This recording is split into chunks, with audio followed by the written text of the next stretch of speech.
Obviously, Congressman Buddy Carter signed the Fire Fauci Act, and he joins us now. You know, it takes some pretty serious denial to still defend Tony Fauci at this point. I saw there was somebody did a study that said I think a lot of Democrats now believe this thing came from the lab.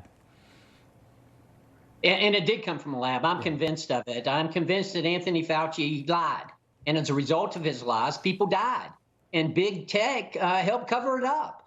You know, there are a lot of things at stake here. I mean, we as a nation, we have to make sure we know the truth.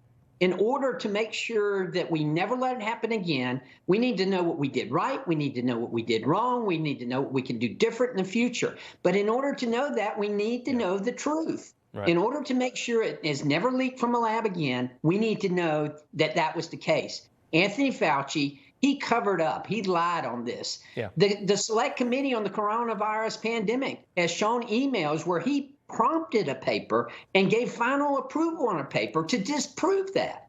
I'm telling you, he should be held accountable. We can't fire him anymore because he's retired, but we can still get him before Congress and ask him questions. Exactly. The behavior screams of guilt. He appeared on MSNBC, and he actually quoted Chinese scientists who have the same agenda as him, right, to push any idea that this came from the lab away. He's quoting China's scientists who say that we think this was a naturally occurring virus. Take a look. When you look at epidemiological, virological, and geospatial information from Wuhan, they feel and have published this, that it is more likely, not definitive, but more likely that it's a natural occurrence from an animal reservoir to a human.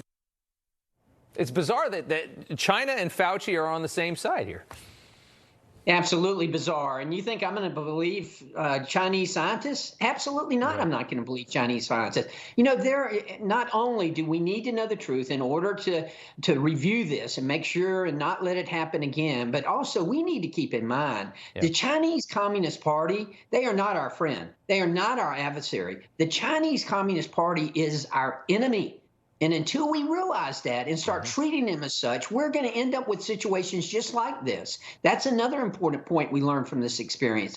The last one is that we've got to have freedom of speech. And big tech covered this up.